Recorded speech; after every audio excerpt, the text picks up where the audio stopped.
I came home from 6 months in the desert to surprise my wife. My name is Nelson McKinley and I'm 35 years old.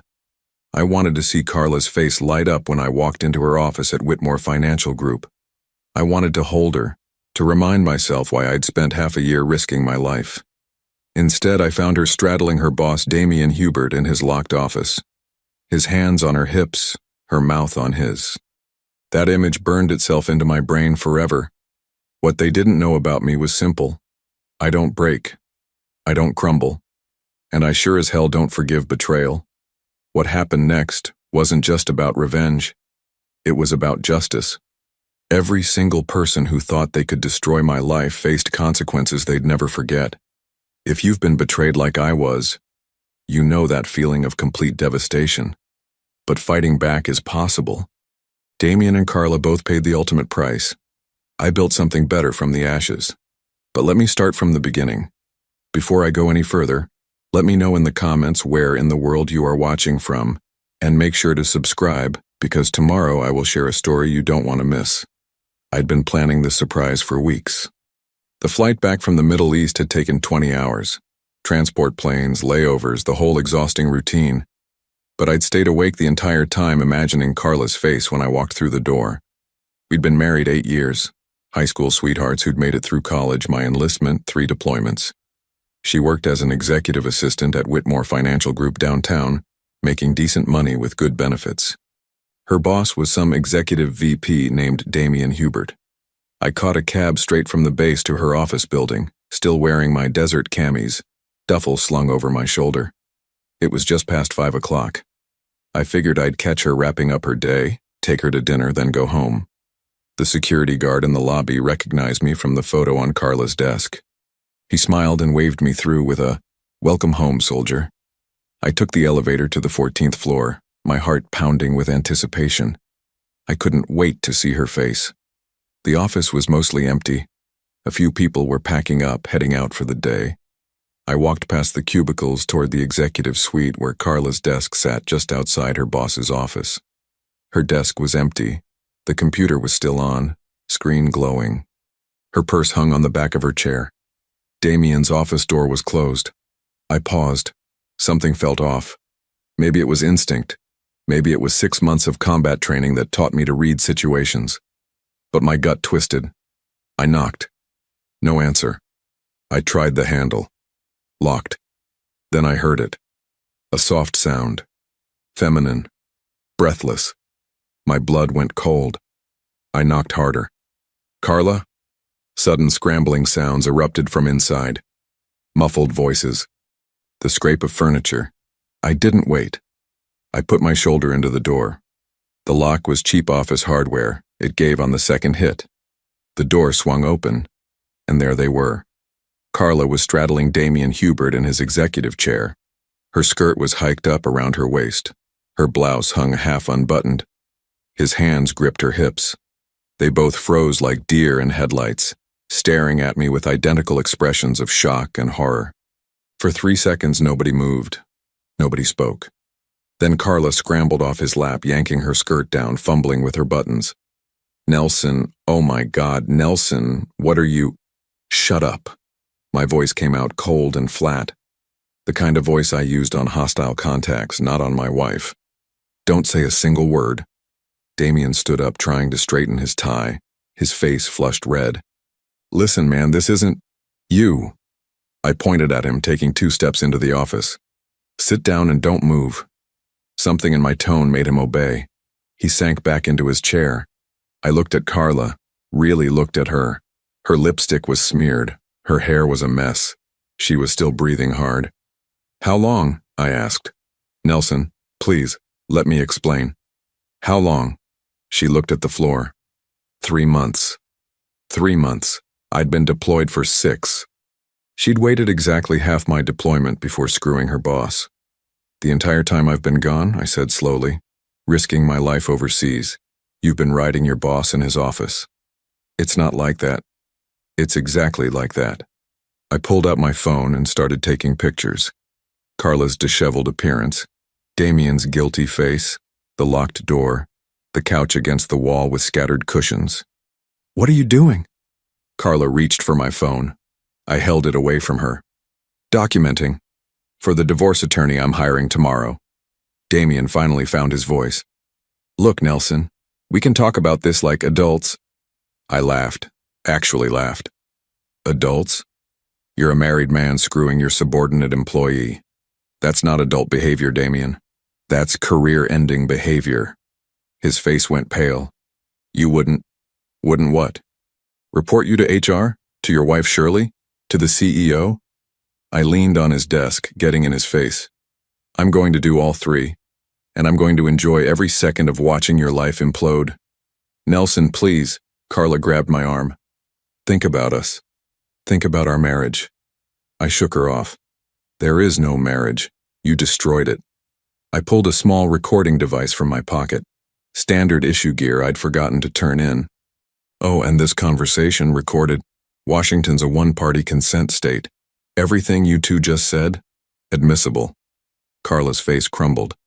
Nelson, I'm sorry, I'm so sorry. Here's what's going to happen, I said, my voice steady and controlled. I'm leaving. Tomorrow morning I'm filing for divorce. I'm also filing formal complaints with HR and your ethics board. You've got 24 hours to get your belongings out of the house. If you don't, they're going on the lawn. Where am I supposed to go? I smiled. It wasn't a nice smile. I don't know, Carla. Maybe Damien's got a spare bedroom. Oh wait, he's got a wife and 3 kids, doesn't he? Damien put his head in his hands. I'm going to destroy both your lives, I said quietly. You took everything from me. Now I'm taking everything from you. I walked out of that office and didn't look back. I drove straight to a hotel near the base, checked in, and sat on the bed staring at my phone. 8 years. 8 years of loyalty, devotion, sacrifice. And she threw it away for what?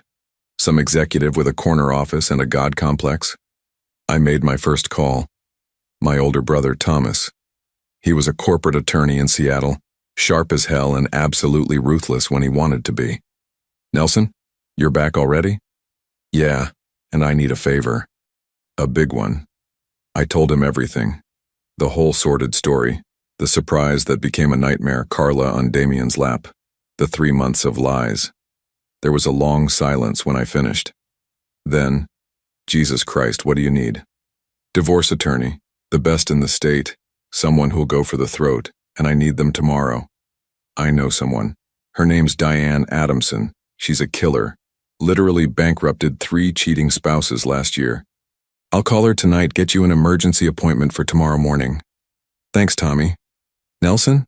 I'm sorry, man, but we're going to destroy her. I promise you that. Second call. Fred Harrison, my lawyer buddy from the unit. He'd gone civilian 2 years ago, now worked at a firm specializing in family law. Fred, I need everything you know about Washington divorce law and how to maximize my position. Fred listened to my story, then whistled low. Yeah, you've got a strong case. Washington's a no-fault state, but infidelity still matters for asset division if you can prove she acted in bad faith. Did she spend money on the affair? I need to check our accounts, but probably. Then we document everything. Every charge, every suspicious transaction. We also paint her as someone who betrayed her marriage vows while you were serving your country. What about the house? It's in my name. We bought it with my VA loan before we got married. Then it's partially separate property, partially marital. You'll likely keep the house but may have to buy out her equity interest. However, given the circumstances, we can argue for a reduced payout. With this evidence, I'd say you're walking away with 70% minimum. Third call, Greg Anderson, my best friend from high school. He ran a private investigation firm in Seattle. Greg, I need someone's life turned inside out. Full background check, financial records, social media, the works. Who's the target? Guy named Damien Hubert, Executive VP at Whitmore Financial Group. Married, probably has kids. I need to know everything about him by noon tomorrow. What did he do? Screwed my wife while I was deployed. Say no more. I'll have his entire life story on your desk by noon tomorrow. And Nelson, I'm not charging you for this. Consider it a welcome home present. Fourth step, I logged into our joint bank account. What I found made my blood boil all over again. Over the past 3 months, Carla had made dozens of charges I didn't recognize. Expensive restaurants downtown, hotels in Bellevue, lingerie stores, a couple's spa day that cost $300. She'd spent nearly $5,000 of our money on her affair. I took screenshots of everything, every receipt, every transaction, every piece of evidence that she'd used our funds to wine and dine her boss. By the time I finished, it was past midnight. Carla had called 17 times. I didn't answer once. She texted, "Please can we talk? I'm so sorry, Nelson. Please answer me. I love you. It was a mistake. Please don't do this." I blocked her number and went to sleep. I had 3 of the best professionals in the state working for me by morning. Carla had no idea what was coming. The next morning, Diane Adamson's office sat on the 42nd floor of a glass tower downtown with windows that overlooked Elliott Bay. I arrived at 9 sharp, still wearing my dress uniform. Figured it'd help drive the point home. She met me in the lobby herself. Mid-50s, steel gray hair pulled back tight, wearing a charcoal suit that probably cost more than my monthly pay. But it was her eyes that got me, sharp and cutting like she could see straight through bullshit to the truth underneath. "Mr. McKinley," she said, shaking my hand. Her grip was firm. "Your brother spoke highly of you. Let's get to work."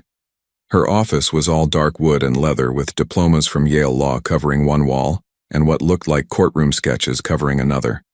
Trophies from past victories, I figured. "Walk me through it," she said, settling behind her desk with a leather portfolio. "Everything. Don't leave anything out." I told her the whole story, the deployment, coming home early, finding Carla on Damien's lap, the 3 months of lies, the $5,000 she'd spent on hotels and dinners and lingerie for her boss. Diane took notes the entire time, her expression never changing. When I finished, she looked up. "This is one of the clearest cases I've seen in years," she said.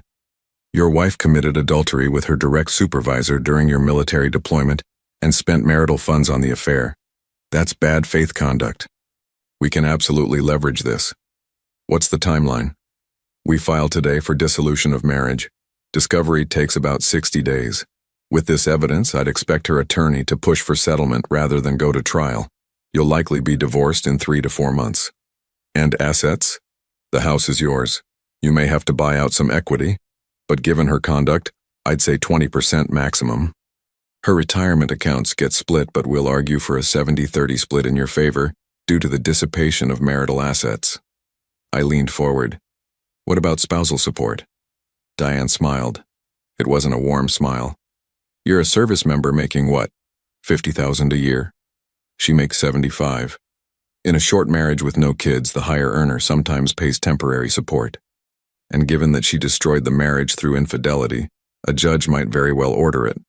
The idea of Carla paying me was almost too perfect. "There's one more thing," I said. I pulled out my phone and showed her the pictures from yesterday. "I want to file a formal complaint with her company. I want him fired." "That's not my department," Diane said, "but I can refer you to an employment attorney who specializes in workplace ethics violations. Her name's Riza Whitmore. She'll know exactly how to handle this." By noon, I'd filed for divorce and had an appointment with Riza for 2. Greg called at 12:30. "Got your report. Sending it now. But Nelson, this guy's worse than we thought."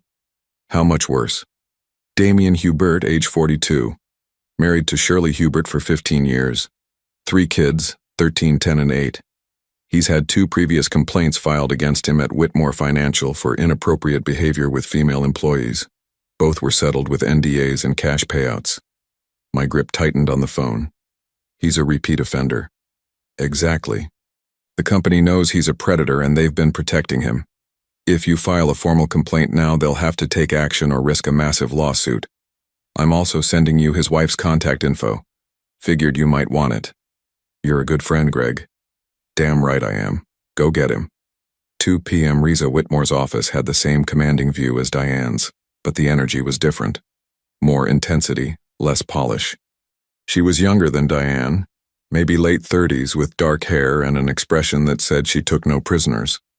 "Mr. McKinley," she said, gesturing to a chair, "I understand you want to file a workplace ethics complaint." I handed her the folder Greg had compiled, along with my own documentation. She read through everything in silence. When she looked up, Her eyes were bright with professional fury. "This is a slam-dunk case," she said. "Damian Hubert is a serial predator who's been protected by Whitmore Financial for years. With your evidence, we can not only get him fired, but we can threaten the company with a lawsuit for hostile work environment. I don't want their money. I want him destroyed." "Then let's destroy him." She picked up her phone and dialed. "I'm calling Whitmore Financial's general counsel right now. We're scheduling an emergency meeting for tomorrow morning." I listened as she spoke to someone named Bill Sanders, her voice calm and professional, but with an edge like a blade. When she hung up, she was smiling. "Tomorrow at 10, you, me, and their entire legal team." I left her office knowing the nuclear option was about to be deployed. The next morning, the conference room at Whitmore Financial was all glass and chrome, designed to intimidate. It didn't work on me. I sat across from Bill Sanders, the general counsel, a nervous man in his 50s who kept adjusting his tie. Next to him was Eliza Hansen, the VP of HR, a stern woman with gray-streaked hair and an expression that could cut steel. Two other corporate attorneys flanked them, both looking like they'd rather be anywhere else. Riza sat beside me, calm and composed, a manila folder on the table in front of her. "Let's get started," Eliza said. "Mr. Whitmore, we understand you have concerns regarding an employee." Riza opened the folder. "My client has documentation of Damian Hubert engaging in a sexual relationship with a direct subordinate during working hours, on company property, in violation of your ethics code." She slid the first set of photographs across the table. Carla straddling Damian, her disheveled appearance, his guilty face. The locked door. Bill Sanders went pale. "This occurred 3 days ago." Riza continued, her voice steady. "My client, Captain Nelson McKinley, returned early from military deployment to surprise his wife, Mrs. Carla McKinley, who works as Mr. Hubert's executive assistant. Instead, he discovered them engaged in sexual activity in Mr. Hubert's office." She laid out the timeline next. Receipts from restaurants. Hotel charges. The $5,000 Carla had spent from our joint account. The affair lasted approximately 3 months, entirely during my client's deployment overseas. One of the corporate attorneys cleared his throat. "Mr. McKinley, we're deeply sorry for what happened to you, but workplace relationships between consenting adults are a violation of your ethics code when one party is a direct supervisor." Riza cut him off. "Section 4. Paragraph 3 of your employee handbook explicitly prohibits romantic or sexual relationships between supervisors and subordinate employees. Mr. Hubert violated that policy repeatedly over a 3-month period." She slid another document across the table. "This is a recording of the confrontation. Washington is a one-party consent state. Everything on this recording is admissible in court." Bill Sanders picked it up with shaking hands. "There's more," Riza said. She pulled out Greg's background report. "Mr. Hubert has a history. 2 previous complaints filed against him at this company for inappropriate behavior with female employees. Both were settled with NDAs and cash payouts by Whitmore Financial." Eliza's jaw tightened. She looked at Bill Sanders, who wouldn't meet her eyes. "You covered it up," I said, my voice cold. "You knew he was a predator and you paid his victims to stay quiet." "That's," one of the attorneys started. "Documented," Riza finished. "My investigator obtained copies of both settlement agreements through legal channels. If this goes to court, if my client files a lawsuit, those NDAs become exhibits. Every reporter in Seattle will know Whitmore Financial protected a serial predator." The room went silent. Eliza leaned forward. "What do you want, Mr. McKinley?" I met her eyes. "Termination, immediately, for cause, no severance, and a formal letter acknowledging the violations for my divorce proceedings." "Done," Eliza said without hesitation. "He'll be escorted out today." Bill Sanders looked like he might be sick. "What about Mrs. McKinley?" he asked carefully. "She's not my client's concern," Riza said. "But if you value your company's reputation, I'd suggest a generous severance package in exchange for an NDA. Make it clear she's being let go due to reorganization, not the affair. That protects you from retaliation claims." "We'll handle it," Eliza said. 20 minutes later, I walked out of that building knowing Damien Hubert's career was over. That afternoon, I sat in my hotel room staring at the contact information Greg had sent me. Shirley Hubert, Damien's wife of 15 years, mother of his 3 kids. She deserved to know. I picked up my phone and dialed. She answered on the 3rd ring. Hello? Mrs. Hubert, my name is Nelson McKinley. You don't know me, but I know your husband. I think you and I need to talk. There was a long pause. About what? About Damien. About what he's been doing. And about why he's going to lose his job today. Another pause. Longer this time. When she spoke again, her voice was cautious, but curious. Where do you want to meet? 2 days later, the coffee shop in Bellevue was quiet on a Thursday afternoon. I got there 15 minutes early, ordered black coffee I didn't drink, and waited. Shirley Hubert walked in exactly on time. She was petite, maybe 5'3", with tired eyes that had seen too much and a guarded expression that told me she'd learned not to trust easily. She wore jeans and a sweater, nothing fancy. A woman who'd stopped trying to impress her husband years ago. I stood when she approached. Mrs. Hubert? Shirley. She didn't offer her hand, just sat down across from me. You said this was about Damien. I didn't waste time. 3 days ago, I came home early from military deployment to surprise my wife at her office. I found her with your husband. The color drained from her face. I'm filing for divorce, I continued. Damien's been fired from Whitmore Financial, and I wanted you to know because you deserve to know. She was quiet for a long time, staring at the table. Then, how long? My wife said 3 months. But I'm guessing this isn't his first time. Her laugh was bitter, sharp, the kind of sound that comes from years of disappointment. No, it's not. I caught him 2 years ago with someone from his gym. He swore it would never happen again. I stayed because of the kids. I'm sorry. Don't be. She looked up at me and something in her expression shifted. Respect, maybe, or recognition. You did what I should have done years ago. You're fighting back. You could too. Maybe I will. She paused. Can I ask you something? Your wife? Do you think she knew he was married? Yes. She met you at the company Christmas party last year. Shirley nodded slowly, like that confirmed something she'd already suspected. Then she's as guilty as he is. I know. I hope you destroy her in court. I plan to. We sat there for another 20 minutes, trading information. I gave her Diane's contact info. She gave me the name of her attorney, someone who'd handled a friend's divorce last year. Before she left, Shirley pulled out her phone and started typing. I'm texting a divorce lawyer right now. You're right. It's time. Good luck. You too, Nelson. Make them both pay. I watched her walk out of that coffee shop with her shoulders a little straighter than when she'd walked in. I'd been staying at the hotel for almost a week, but the house was mine. Time to reclaim it. I called a locksmith that afternoon. I need all the locks changed on my house. Today, if possible. We can have someone there in 2 hours. Next call was the police non-emergency line. I explained the situation. Divorce pending. House purchased with my VA loan before the marriage. Wanted to make sure I was within my rights to change the locks.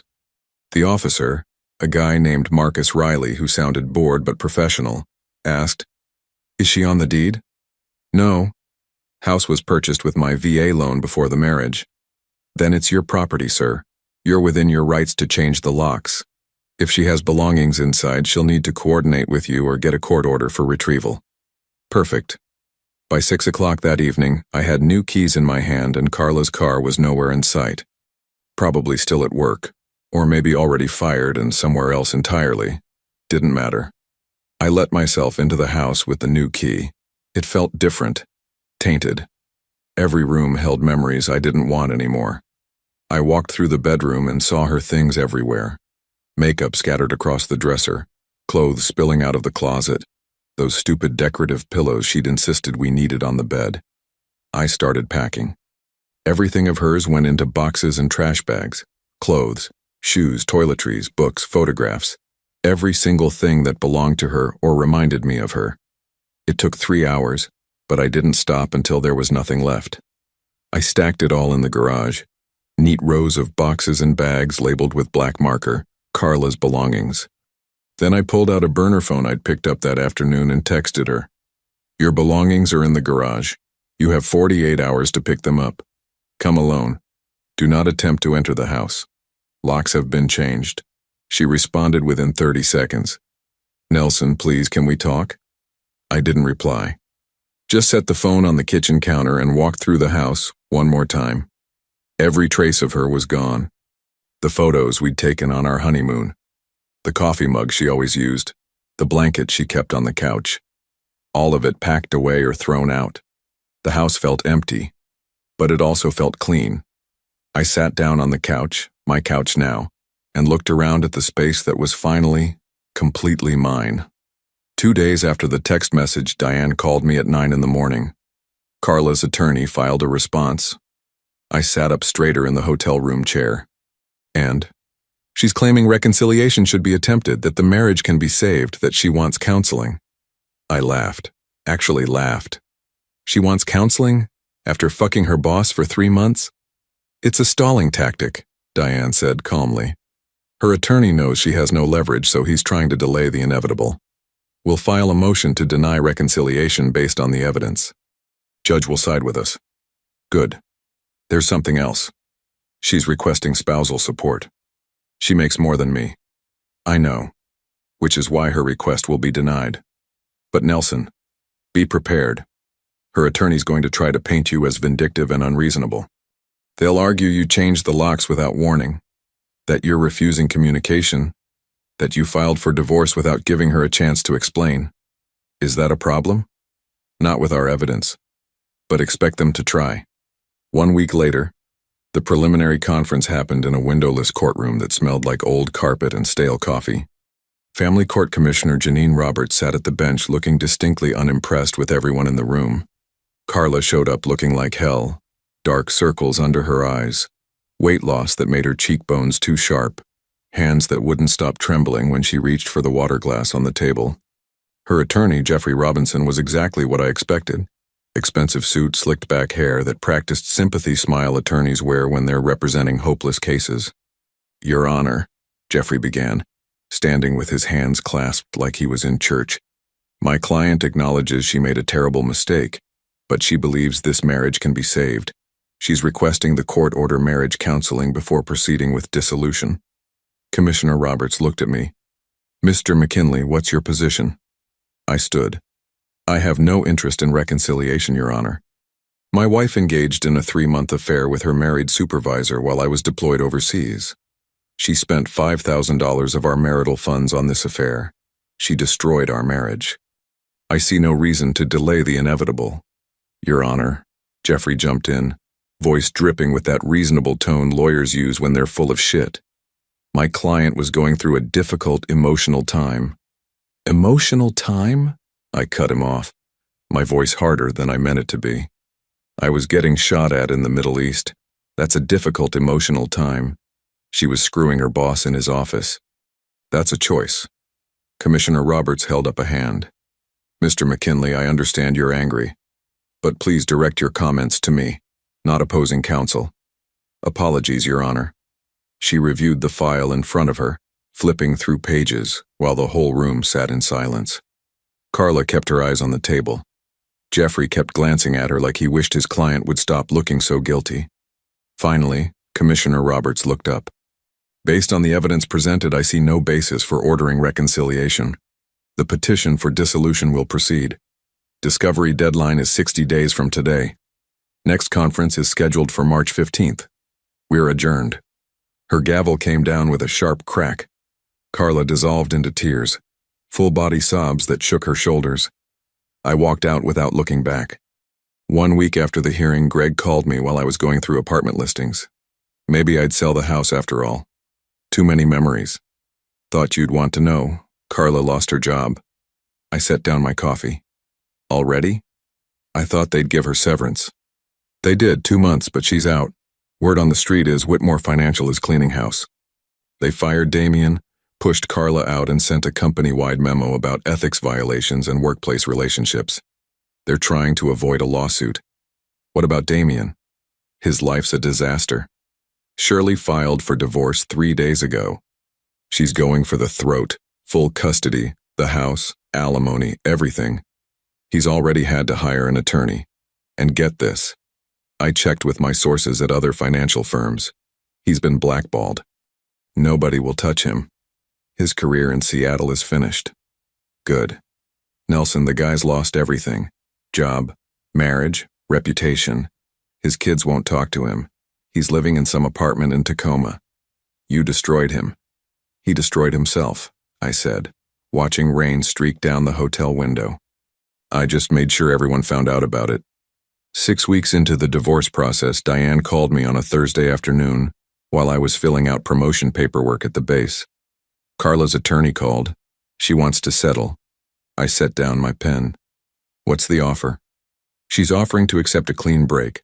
No spousal support for either party. You keep the house with a minimal equity buyout. Retirement accounts split 60-40 in your favor. She just wants this over. Why the sudden change? I think reality set in. Diane's voice was matter-of-fact, clinical. She's unemployed. Her affair partner's life imploded. Everyone knows what she did. She's got no leverage and no stomach for a fight. I leaned back in my chair, processing. What's the buyout number? $30,000 for her equity stake in the house. You'd also split her 401k, but given the 60-40 split, you're essentially getting 70% of marital assets. $30,000. That was the price tag on 8 years of marriage, on every deployment I'd survived, every promise she'd broken, every lie she'd told. Small price for complete freedom. Accept it, I said. But I want one more thing. What? She signs an affidavit admitting the affair and taking full responsibility for the end of the marriage. No vague language. Explicit admission. I want it in writing. There was a pause on the line. Nelson, that's vindictive. I don't care, those are my terms. Diane sighed. I'll ask. But be prepared for her to refuse. 3 days later, she didn't refuse. I sat in Diane's office reading Carla's signed affidavit, the paper crisp and official in my hands. I, Carla McKinley, admit that I engaged in an extramarital affair with my supervisor, Damian Hubert, while my husband Nelson McKinley was deployed overseas. This affair lasted approximately 3 months and was the sole cause of the dissolution of our marriage.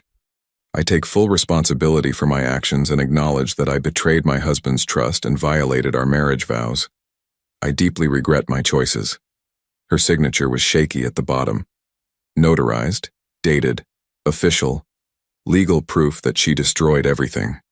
She actually signed it, I said, staring at the words. She wants this over, Diane said quietly, watching me from across her desk. She's broken, Nelson. Completely broken.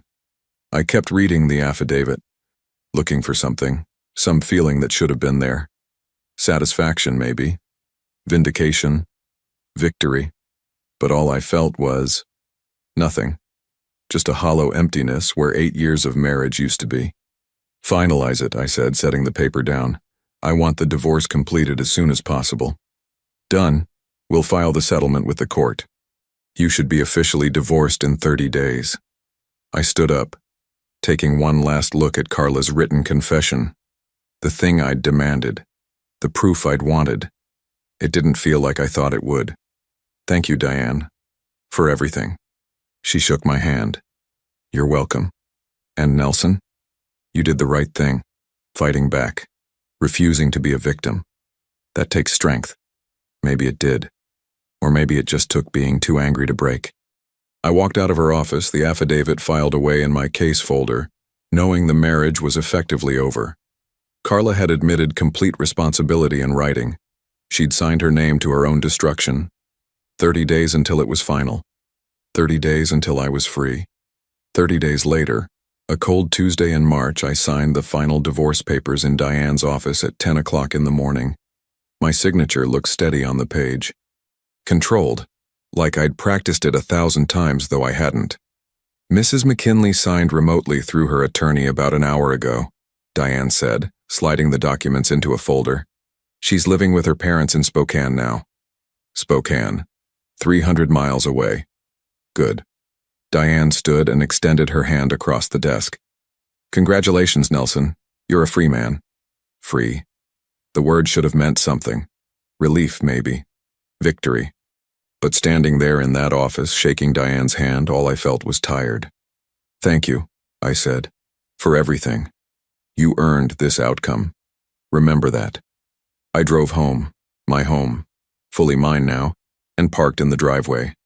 The house looked the same from the outside. Same siding, same roof, same lawn that needed mowing. But inside it felt different. I walked through the rooms slowly. The living room where we'd watched movies. The kitchen where she'd made coffee every morning. The bedroom where I'd thought we'd been building something real. It all felt empty. Not just of her things. I'd cleared those out months ago. Empty of the life I'd imagined we'd build here. The future that turned out to be a lie. I stood in the middle of the bedroom, hands in my pockets, and seriously considered selling. Starting completely fresh somewhere new. Somewhere that didn't have memories attached to every corner. But then I thought, no. She doesn't get to take this from me too. This was mine. I'd earned it with my VA loan, my deployments, my sacrifices. She'd betrayed everything we'd built, but this house? This was still standing, still mine. If I sold it, she'd win something else. I wasn't giving her that. 2 months later, I renovated everything.